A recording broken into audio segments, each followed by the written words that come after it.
Assalamualaikum warahmatullahi wabarakatuh. Halo semuanya, kami dari kelompok C, studi kasus biokimia akan membahas tentang kelaparan, kwashiorkor, dan marasmus. Di sini saya akan menjelaskan kasus kelaparan dan marasmus. Kwashiorkor dan marasmus adalah bentuk malnutrisi yang parah. Mereka dapat ditemukan dalam kasus kelaparan yang sangat parah dan sangat umum terjadi di negara-negara berkembang. Selama kelaparan, tubuh berada dalam kondisi stres metabolik dan perlu beradaptasi untuk bertahan hidup.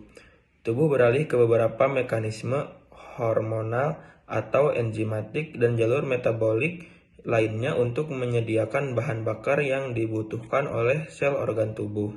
Pada bagian ini, kita akan membahas metabolisme yang mendasari kondisi kwashiorkor dan marasmus.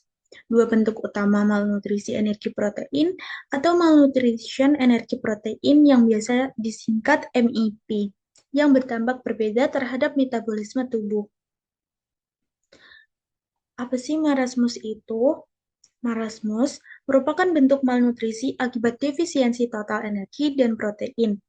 Tubuh merespons secara adaptif dengan menurunkan metabolisme basal dan memecah cadangan energi, seperti lemak melalui lipolisis serta protein otot melalui protolisis demi mempertahankan produksi energi dan glukosa. Nah, sebaliknya, kwashiorkor terjadi saat energi relatif cukup, namun terdapat defisiensi berat protein. Hal ini memicu respon maladaptif dengan metabolisme yang tetap tinggi. Akibatnya, terjadi gangguan sintetis albumin yang menyebabkan edema dan penurunan tekanan onkotik plasma.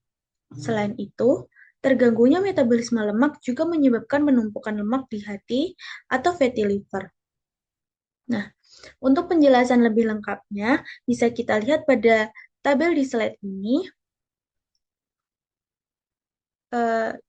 Kita mulai dari baris pertama. Di sini ada aspek jenis kekurangan. Pada kwashiorkor terjadi kekurangan protein, namun asupan energi masih relatif cukup. Sedangkan pada marasmus, tubuh mengalami kekurangan total energi dan protein. Selanjutnya, di aspek respon metabolik, pada kwashiorkor, tubuh memberikan respon maladaptif, di mana metabolisme tetap tinggi meskipun kekurangan protein. Nah, sebaliknya, pada marasmus, tubuh merespons secara adaptif dengan menurunkan metabolisme basal untuk menghemat energi. Selanjutnya, kita lihat pada metabolisme protein. Pada kwashiorkor, terjadi penurunan sintetis albumin yang menyebabkan edema akibat turunnya tekanan onkotik plasma. Sementara, pada marasmus, meskipun glutathione menurun, tubuh tetap menghadapi stres oksidatif, namun dampaknya tidak separah kwashiorkor. Lalu, kita beralih ke metabolisme lemak. Pada kwashiorkor, mengalami gangguan sintetis lipoprotein, sehingga lemak menumpuk di hati dan menyebabkan fatty liver. Sebaliknya, pada marasmus justru mengalami peningkatan lipolisis, di mana lemak digunakan sebagai sumber energi utama. Baris selanjutnya adalah antioksidan. Pada kwashiorkor, glutathione menurun sehingga tubuh mengalami stres oksidatif yang cukup berat. Namun pada marasmus, status antioksidan masih relatif stabil. Terakhir, kita lihat pada bagian hormon dominan, pada kwashiorkor terjadi ketidakseimbangan metabolik. Sedangkan pada marasmus, hormon insulin, glukagon, dan kortisol memainkan peran penting dalam mempertahankan keseimbangan energi. Perbedaan kwashiorkor dan marasmus. Sebelumnya kita harus mengetahui dulu apa itu kwashiorkor dan marasmus. Kwashiorkor adalah salah satu bentuk malnutrisi atau gangguan gizi berat yang terjadi karena kekurangan protein, meskipun asupan kalori bisa saja cukup. Biasanya menyerang anak-anak di daerah pedesaan, terutama di pinggiran kota, dan daerah dengan pasokan makanan rendah lebih rentan terhadap penyakit ini. Sedangkan marasmus adalah salah satu bentuk malnutrisi energi protein yang terjadi karena tubuh kekurangan kalori dan protein secara menyeluruh dalam waktu yang lama.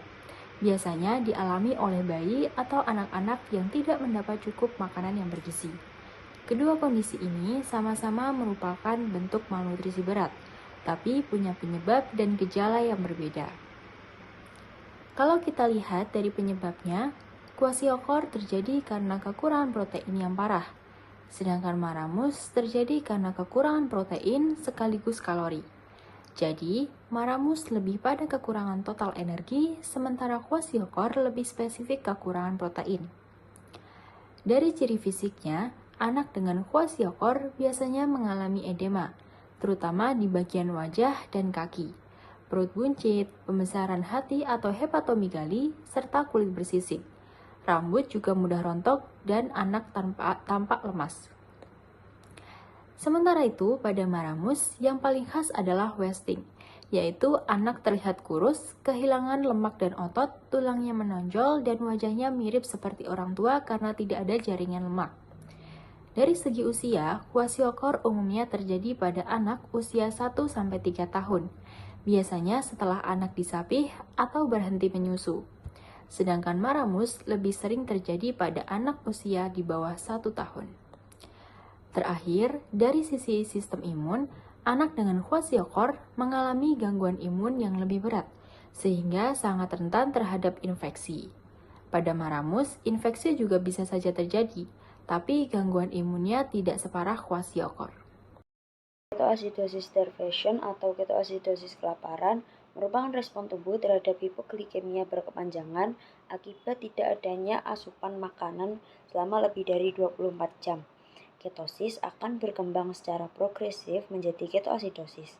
Saat hal tersebut terjadi, asam lemak digunakan oleh tubuh sebagai sumber bahan bakar utama.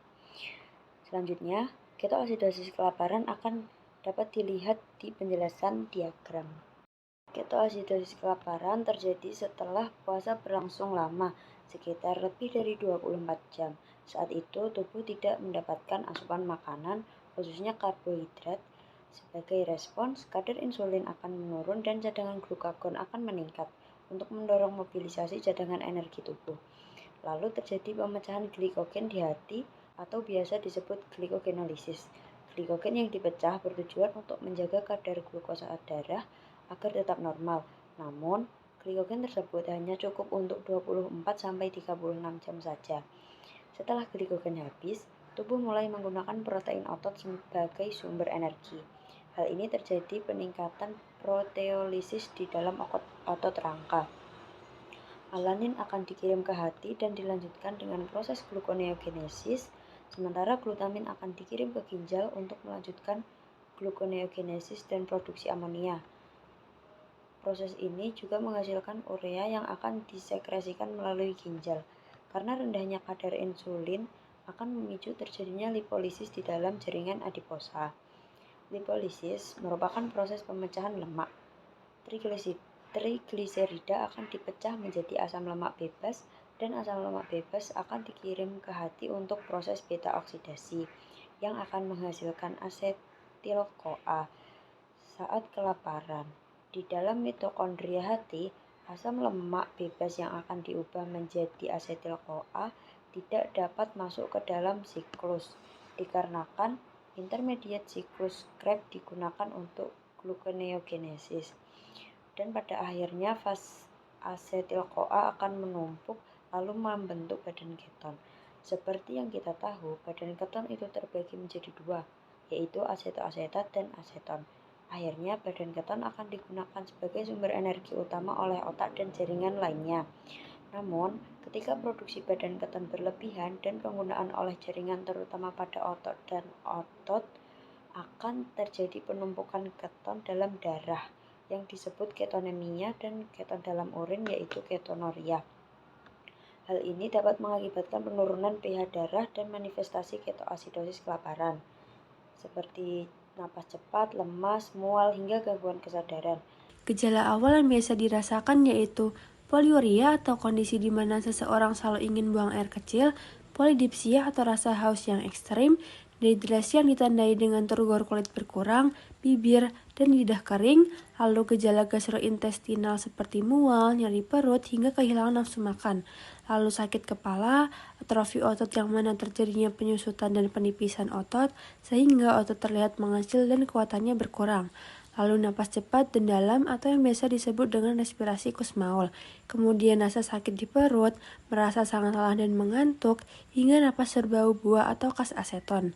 Nah, jika tidak ditangani segera, kondisi ini dapat berkembang menjadi keadaan yang akan mengancam jiwa. Treatment atau penanganan untuk ketoasidosis kelaparan, yaitu pada penanganan awal, dilakukan resusitasi volume dengan infus isotonik NaCl 0,9%.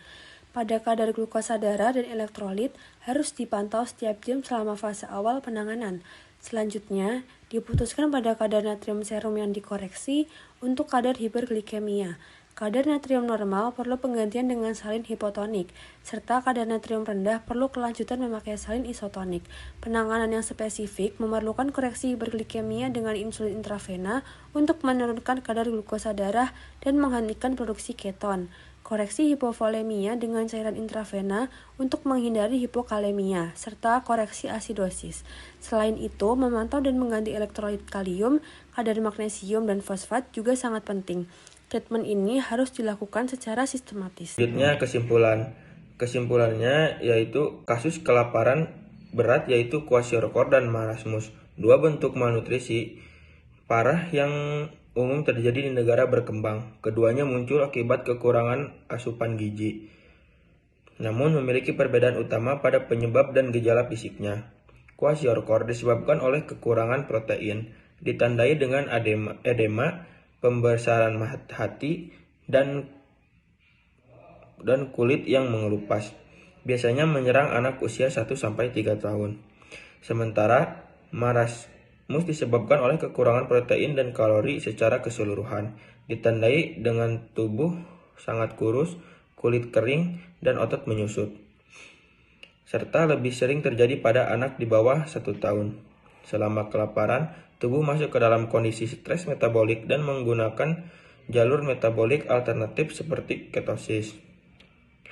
Ketosis ringan bisa terjadi dalam 12-14 jam tanpa asupan makanan dan dapat berkembang menjadi ketosidosis, suatu kondisi berbahaya di mana tubuh menggunakan asam lemak sebagai sumber energi utama.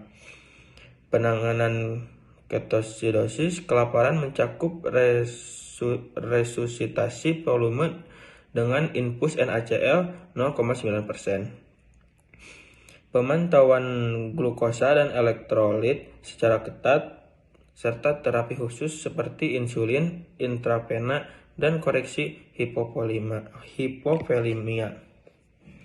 Perhatian juga diberikan pada penggantian elektrolit penting seperti kalium, magnesium, dan fosfat.